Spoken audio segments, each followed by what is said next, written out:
வணக்கம். நான் உங்கள் Aadhira. Welcome to Aadhira audio books. ராதையை கண்டு கொண்ட கண்ணன் சீசன் 3 சாப்டர் 49 என்ன நடந்ததுன்னு பார்க்கலாம்.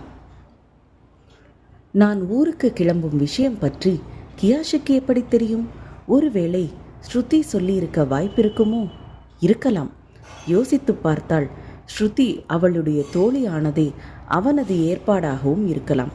ஸ்ருதியின் அண்ணன் ஈஸ்வரன் அவனது வலது கையாயிற்று.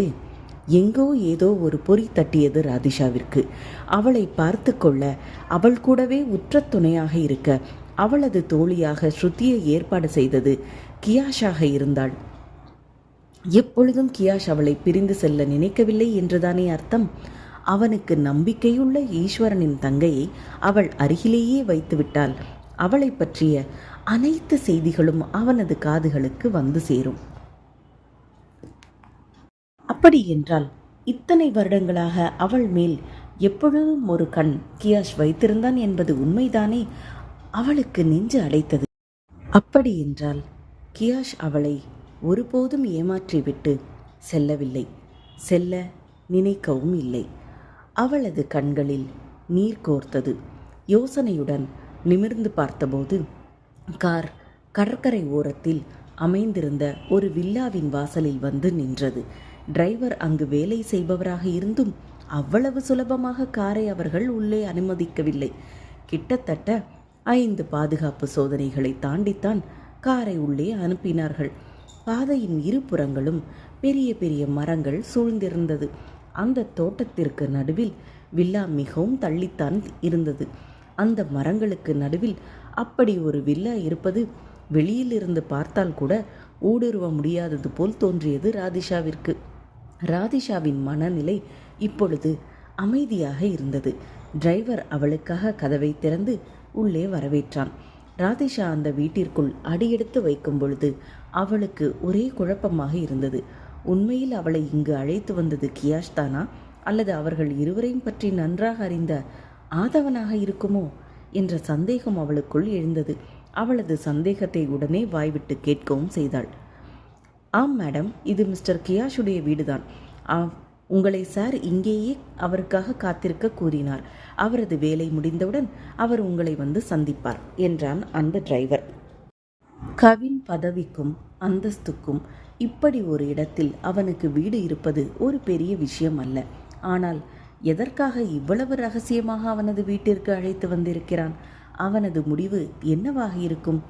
ஏற்கனவே அவனுக்கு நிச்சயம் முடித்த பெண் ஊரறிய இருக்கும் பொழுது இவளை ரகசியமாகத்தானே அவன் சந்திக்க வேண்டும். இதையெல்லாம் நினைக்கும் பொழுதே அவள் மனம் மீண்டும் துவண்டது. மேடம், நீங்கள் உள்ளே சென்று ரெஸ்ட் எடுங்கள், நான் வருகிறேன் என்று கூறிய அந்த டிரைவர் உடனே வெளியேறிவிட்டான். வில்லாவின் உட்புறம் திரும்பி நடக்கலானாள் ராதிஷா. வெளியில் இருந்து பெரிதாக அவளை கவரப்படாத அந்த வீடு உள்ளே சென்று பார்த்தபோது ஆச்சரியப்பட்டாள். லண்டனில் இருந்த அவர்கள் வீட்டில் அவளது அறை எப்படி இருந்ததோ அதுபோல அச்சு பிசகாமல் அப்படியே இருந்தது. அதாவது லண்டனில் கியாஷ் அவளுடன் இருந்தபோது அவளது அறை இப்படித்தான் இருந்தது. அவளது அருகிலேயே இருக்க ஸ்ருதியை ஏற்பாடு செய்தது மட்டுமல்ல, அவள் தங்குவதற்காக அவளது அறை போலவே இங்கு அவன் அமைத்திருந்தது அவளுக்கு பிடித்திருந்தது. இப்படிப்பட்டவனின் அன்பை அவள் சந்தேகித்ததை நினைத்து அவளே வருத்தப்பட்டாள். சொல்லாமல் கொள்ளாமல் ஊரை விட்டு செல்ல தயாராக இருந்ததை நினைத்து வெட்கி தலை குனிந்தாள். அவனது தரப்பு நியாயத்தை கேட்கக்கூட அவனுக்கு ஒரு வாய்ப்பளிக்காமல் அவனை விட்டு ஒதுங்கி செல்ல நினைத்ததை அவளால் இப்பொழுது ஏற்றுக்கொள்ள முடியவில்லை. அவளது மனம் அங்கலாய்த்து கொண்டிருந்தது.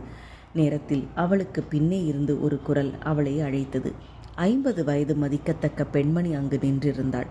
மேடம், என் பெயர் சுமதி. நான் இங்கு பணிப்பெண். உங்களுக்கு ஏதாவது தேவைப்பட்டால் என்னை அழையுங்கள் என்றாள். ரொம்ப தேங்க்ஸ் ஆண்டி என்ற ராதிஷா கியாஷின் நினைவுகளில் மீண்டும் மூழ்கினாள். இரவு உணவை தவிர்த்துவிட்டு அவள் அறையிலேயே அவனுக்காக வெகுநேரம் காத்திருந்தாள். அரை தூக்கத்தில் காரின் சத்தம் கேட்டு வேகமாக பால்கனி பக்கம் ஓடினாள். அங்கு கவின் காரிலிருந்து இறங்கி வீட்டிற்குள் நுழைவதை பார்த்தாள். அதே வேகத்தில் கீழே இறங்கி ஓடி வந்தாள்.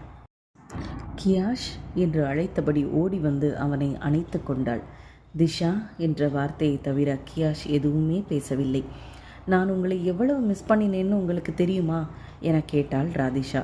குழந்தை போல் அவன் மார்பில் புதைந்து கொண்டு அவள் கேட்டபோது அவனால் எதுவும் சொல்ல முடியவில்லை. தெரியும் என்றான் கவின். அப்படியென்றால் ஏன் என்னை பார்ப்பதற்கு நீங்கள் வரவே இல்லை என கேட்டாள் ராதிஷா. வேலையில் கொஞ்சம் பிஸியாக இருந்தேன், அவ்வளவுதான் என்றான் கவின் யாதவ். இதை சொல்லும்போதே அவன் இதயம் கனத்தது.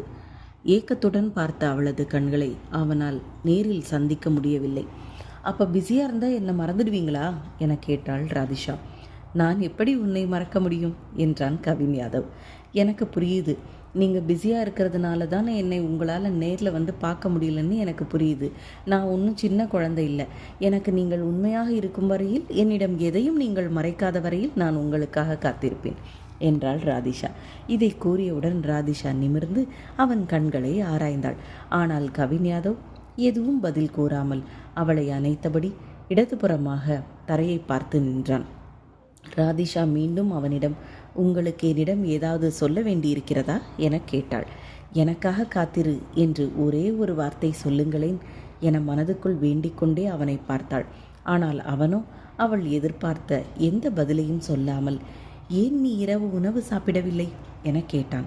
நான் உங்களை ரொம்ப மிஸ் பண்ணேன், உங்களை பார்க்குறதுக்காக வெயிட் பண்ணிட்டு இருந்தேன், அதனால் என்னால் சாப்பிட முடியலை என்றாள் ராதிஷா. சரி வா, நம்ம 2 பேரும் சேர்ந்து சாப்பிடலாம் என்று அவள் கையை பிடித்து அழைத்து கொண்டு டைனிங் ரூமிற்கு சென்றான்.